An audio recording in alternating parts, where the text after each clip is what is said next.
రేపీ లోకం నుంచి శాశ్వతంగా వెళ్ళిపోతున్నాను. నాకు నిన్ను ఆఖరిసారిగా చూడాలనిపించిందన్నయ్య, కానీ ఇలా చూడాల్సి వచ్చింది.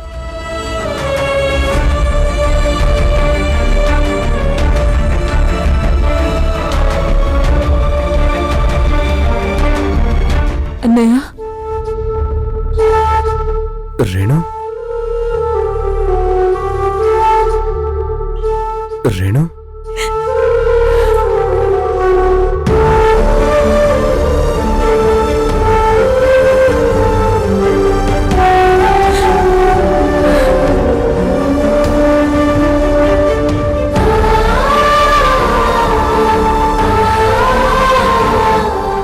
బాధపడకమ్మా. ఇటువంటి పరిస్థితి వస్తుందని కల్లో కూడా అనుకోలేదన్నయ్య. చేసిన పాపం అనుభవించాలి కదమ్మా. కాకపోతే నేను చేసిన పాపానికి ఇలా నేను ఒక్కడనే శిక్ష అనుభవిస్తే బాగుండేది. కానీ నన్ని పరిస్థితుల్లో చూస్తున్న మీరందరూ కూడా బాధపడుతూ ఓ రకంగా మీరు కూడా శిక్ష అనుభవిస్తున్నారు. అదే నాకు బాధగా ఉంది. దానికి తోడు నీ పెళ్లి విషయంలో అలా జరిగింది. కనీసం నీ పెళ్ళైనా జరుగుంటే కొంతవరకు సంతోషంగా ఉండేవాళ్ళం. బాధపడకన్నయ్య, ఆ దేవుడి దయ వల్ల అందరి బాధలు తొందరలోనే తీరిపోతాయి. ముఖ్యంగా నా బాధ చాలా తొందరగా తీరిపోతుంది. నీ బాధ తొందరగా తీరిపోవటం ఏంటమ్మా? అంటే నాకింకో మంచి సంబంధం చూసి నా పెళ్లి చేసి అత్తారింటికి సాగనంపేశారనుకో, నా పెళ్ళి ఆగిపోయిందన్న బాధ తీరిపోతుంది కదా. నీ మనసు మార్చుకొని మళ్ళీ మామూలు స్థితికి వచ్చినందుకు సంతోషించాలి, కానీ ఇలా బాధపడతావేంటమ్మా?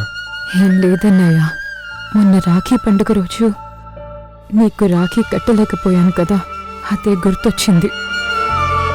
బాధపడకమ్మా, వచ్చే సంవత్సరం కడుదుగానే.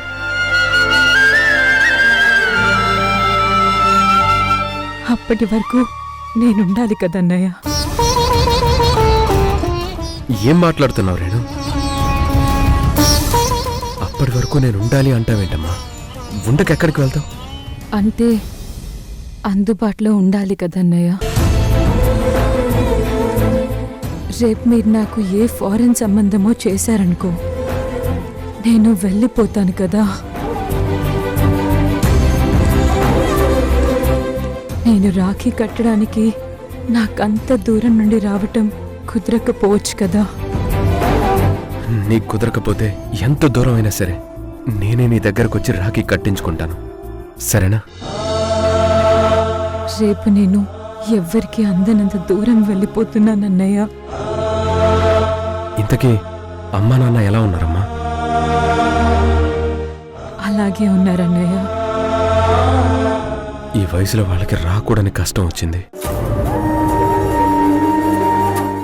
నేను నిర్దోషిగా బయటకు వచ్చాక ఇంటి పెద్ద కొడుకుగా అందరి కష్టాలు తీర్చడానికి ప్రయత్నం చేస్తాను. సరే అన్నయ్య, నేను ఇంకా బయలుదేరుతాను. నన్ను చూడ్డానికి మళ్ళీ వస్తావు కదా?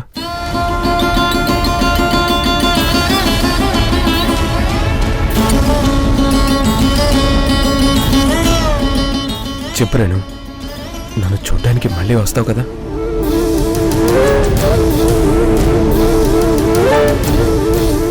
రాను.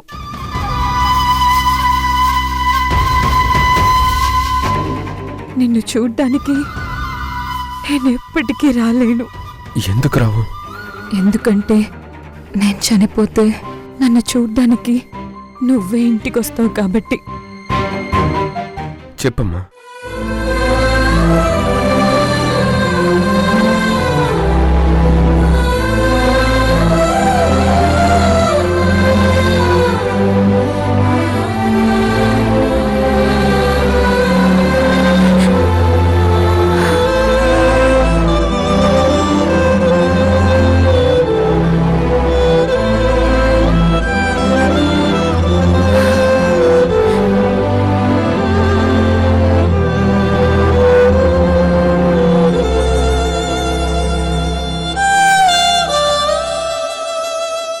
వెళ్తానన్నయ్య.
ఏమైందమ్మా, ఫ్యామిలీ ఫోటోను అలా చూస్తున్నావు?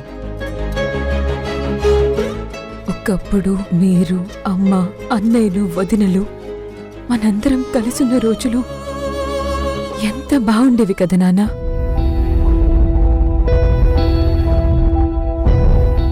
ఇప్పుడు ఎవరికి వాళ్ళు విడిపోయి బొమ్మరిల్లు లాంటి మన ఇల్లు కళ్ళ తప్పింది.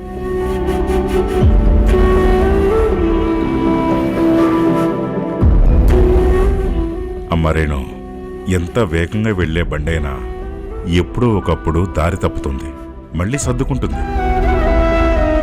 మనం కూడా అంతే. ప్రస్తుతం మనకి ఎవరికి వాళ్లగానే ఉన్నా తొందరలోనే అపార్థాలు, అపోహలు తొలగిపోయి మనందరం కలిసే ఉంటాం. అప్పుడు మళ్ళీ ఇంకో ఫ్యామిలీ ఫోటో దిగుదాం, సరేనా?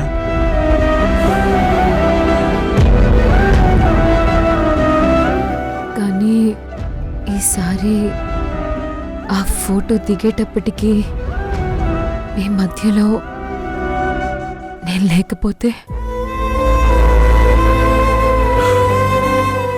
నువ్వు లేకుండా మన ఫ్యామిలీ ఫోటో ఎలా ఉంటుంది?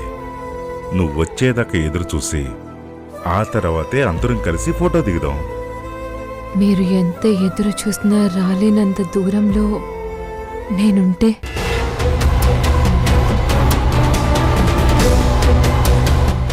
చెప్పండి నాన్న, మీరు నన్ను మిస్ అవుతారా? నేను మీతో పాటు లేను అని బాధపడతారా?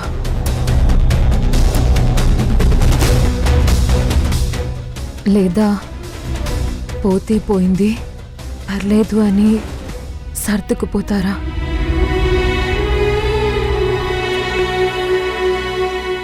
అవే మాటలమ్మా. నువ్వు లేకపోతే మన ఇల్లు బొమ్మరీలు ఎలా అవుతుంది?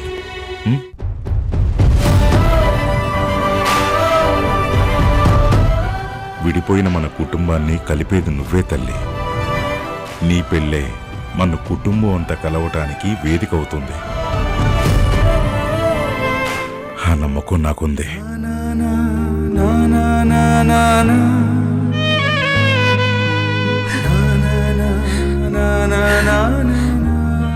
విడిపోయిన మన కుటుంబం కలుస్తుందన్న నమ్మకం నాకు ఉంది నాన్న. కానీ ఆ వేడుక చూడ్డానికి నేనుండను. ఎందుకంటే ఈ రోజే నాకు ఆఖరి రాత్రి.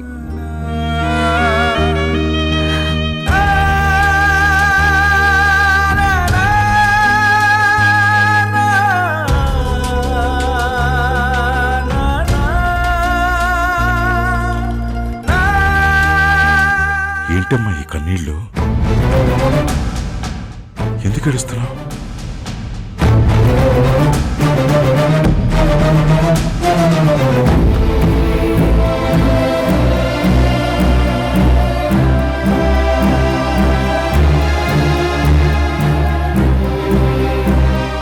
లవ్ యూ నాన్న.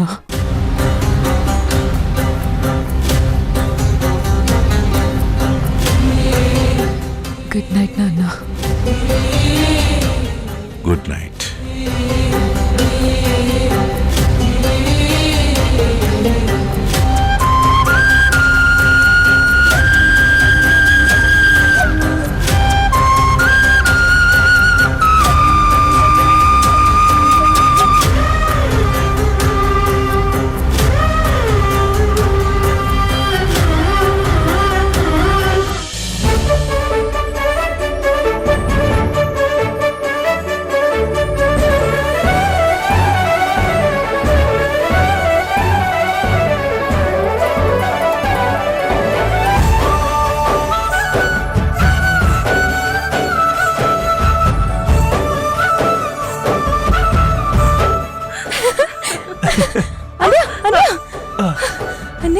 అమ్మా అన్నయ్య ఇక నా వల్ల కాదు. అన్నయ్య ఒక్కసారి నన్ను ఎత్తుకొని తిప్పమంటే మొహమాటానికి ఒప్పుకున్నాను. కమిట్ అయ్యి ఎంత తప్పు చేశానో నాకు ఇప్పుడు అర్థమైంది. అన్నయ్య అవకాశం వచ్చినప్పుడే ఉపయోగించుకోవాలి. రేపు చెల్లెలు నీ దగ్గర లేకపోయినా, ఇలా ప్రేమగా ఎత్తుకునే అవకాశం లేకపోయినా ఫీల్ అవుతావు. అయినా నువ్వు నన్ను వదిలిపెట్టి ఎక్కడికి వెళ్తావురా? ఏమో, ఎట్టయినా వెళ్ళొచ్చు. నువ్వు ఎక్కడికి వెళ్ళినా నేను లాక్కొని తీసుకుని వస్తాను. అవునా? మరి ఆ దేవుడి దగ్గరికి వెళ్ళిపోతే?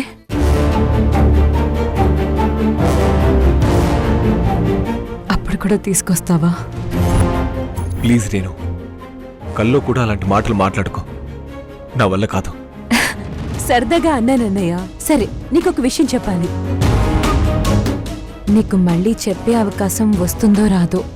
ఏంటది? నాకు సంజయ్ అన్నయ్య అంటే ఎంత ఇష్టమో, కిరణ్ అన్నయ్య అంటే ఎంత ఇష్టమో, నువ్వంటే కూడా అంతే ఇష్టం. కానీ ఎప్పుడూ చెప్పే ఛాన్సే రాలేదు. ఇప్పుడు అదెందుకు చెప్తున్నావురా? ఏమో, చెప్పకుండా వెళ్తే బాగుండదు కదా, అందుకే చెప్తున్నాను.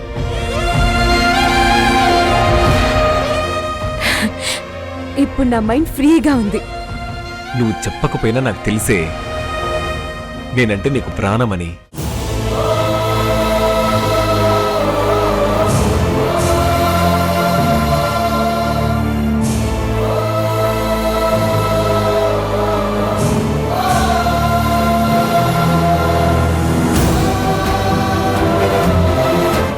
థ్యాంక్స్ అన్నయ్య, థ్యాంక్స్ ఫర్ ఎవ్రీథింగ్. అమ్మా నాన్న జాగ్రత్త.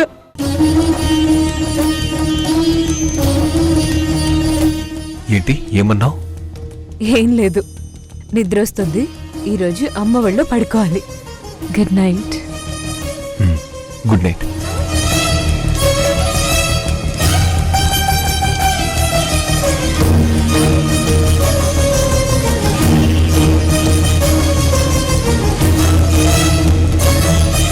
గుడ్ నైట్ వదినా.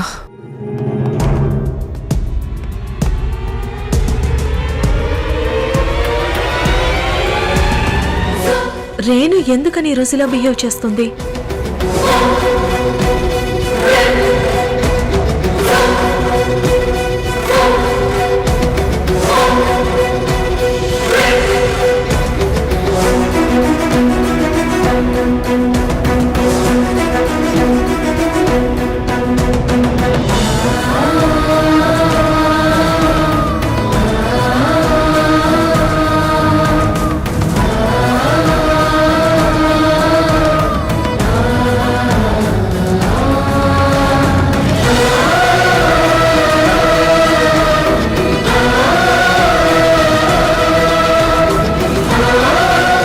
ఏంట్రేణు, ఎప్పుడూ లేంది కొత్తగా నా ఒళ్ళో పడుకుంటా అని గొడవ చేస్తున్నావు? ఏమో అమ్మా, ఎందుకో ఈరోజు నీతో చాలాసేపు గడపాలనిపిస్తుంది. మళ్ళీ రేపటి నుంచి ఈ అవకాశం ఉంటుందో ఉండదో. ఎందుకుండదమ్మా?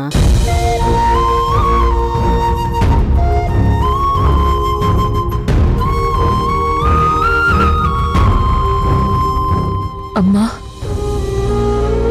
ఒకవేళ రేపు నేను నీకు దూరం అవుతే నువ్వు తట్టుకోగలవా? ఎందుకు రేణు అలా మాట్లాడుతున్నావు? నువ్వు మాకెందుకు దూరం అవుతావు? రేపు నాకు పెళ్లి చేసి అత్తారింటికి పంపితే నేను నీకు దూరం అవుతాను కదా. ప్రతి ఆడపిల్ల పరిస్థితి అంతే కదా రేణు. ఏదో ఒక రోజు పెళ్లి చేసుకుని అత్తారింటికి వెళ్లాల్సిందే కదా. అది ఇప్పటికిప్పుడు మనం మార్చలేం కదా.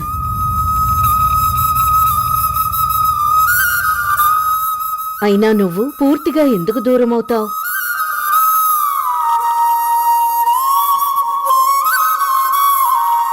పెళ్ళైనా అప్పుడప్పుడు ఇంటికి వచ్చి వెళ్తూనే ఉంటావు కదా. అలా కాకుండా ఎప్పటికీ రాకపోతే శాశ్వతంగా నిజంగా దూరం అవుతే ఇంక చాలు నీ పిచ్చి మాటలు. వెళ్ళి పడుకో. ఉండమ్మా, కొంచెం సేపు నీ వల్ల ఇలాగే పడుకోవాలనుంది.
హలో ఉషా. సుప్రియ, నీ మొబైల్కి వాట్సాప్లో ఒక టాబ్లెట్ స్లిప్ ఫోటో పెట్టాను. అర్జెంటుగా ఆ ఫోటో ఓపెన్ చేయి. ఓకే ఉషా.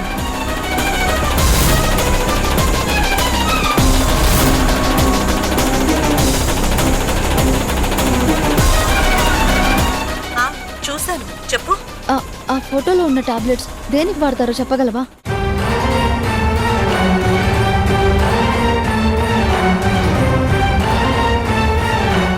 జనరల్ గా నార్మల్ ప్రెగ్నెన్సీ వచ్చిన వాళ్ళు కాకుండా ఐవీఎఫ్ ద్వారా ప్రెగ్నెన్సీ వచ్చిన లేడీస్ ఈ టాబ్లెట్స్ వాడతారు. అయినా నీకు ఇది ఎక్కడి నుంచి వచ్చింది, ఎలా దొరికింది? పల్లవి మెడిసిన్ బాక్స్ లో దొరికింది. వాట్? అవును, నార్మల్గా పల్లవికి కావలసిన టాబ్లెట్స్ అన్ని నేనే తీసుకొస్తాను. కానీ ఈసారి ఈ టాబ్లెట్స్ మాత్రం తను స్వయంగా వెళ్ళి తెచ్చుకుంది. దాంతో డౌట్ వచ్చి పల్లవికి తెలియకుండా ఈ టాబ్లెట్ స్లిప్ తీసుకున్నాను. ఇప్పుడు తెలియాల్సింది ఏంటంటే పల్లవి ఐవీఎఫ్ ద్వారా మదరైందంటావా? అలా అని మనం వెంటనే కన్ఫర్మ్ చేయలేం ఉషా. కొన్ని స్పెషల్ కేసెస్లో నార్మల్ ప్రెగ్నెన్సీ వచ్చిన వాళ్లకు కూడా డాక్టర్స్ ఈ టాబ్లెట్స్ ని సజెస్ట్ చేస్తారు. నాకు తెలిసి ఇది అలానే అయ్యుండొచ్చు. సరే,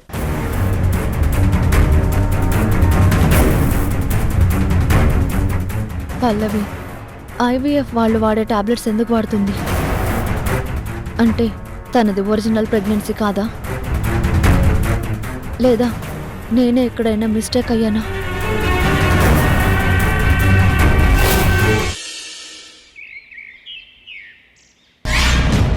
ఏంటి, నువ్వు సర్కిట్ మదర్వా? అవునక్క. మరి ఇప్పటి వరకు ఆ విషయం నా దగ్గర ఎందుకు దాచావు? సారీ అక్క, చెప్తే నువ్వు తిడతావని భయపడి చెప్పలేదు. కానీ ఇప్పుడు చెప్పక తప్పలేదు. అసలు సర్కిట్ మదర్గా మారాల్సిన అవసరం నీకే వచ్చింది? కిరణ్ని పెళ్లి చేసుకోవడానికి అంతకంటే నాకు వేరే మార్గం కనపడలేదక్క. నిషాగా కిరణ్ని ప్రేమించి అతని ప్రేమని పొందలేకపోయాను. అందుకే ఇలా పేరు రూపం మార్చుకుని పల్లవిగా అతనికి దగ్గరవ్వాలనుకున్నాను. నేను ఎంత దగ్గరవ్వాలని చూస్తున్నా కిరణ్ తన లిమిట్స్లో తనున్నాడు. అతను ఆ లిమిట్స్ దాటి నా దగ్గరికి రావడం కోసం నేనొక ప్లాన్ వేశాను.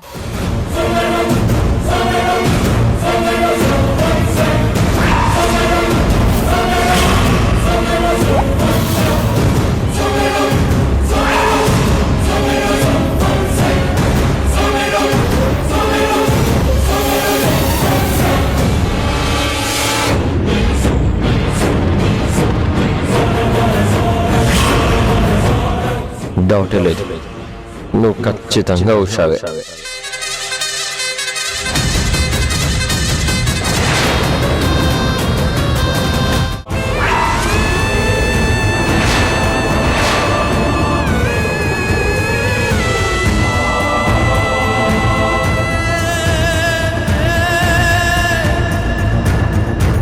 తన కండిషన్ చాలా క్రిటికల్గా ఉంది. టాక్సిన్ బాడీ అంతా స్ప్రెడ్ అయింది. అటువంటి పాయిజన్ ని ఎక్కువ మోతాదులో తీసుకుంది మీ అమ్మాయి. సర్వైవల్ ఛాన్స్ చాలా తక్కువగా ఉంది.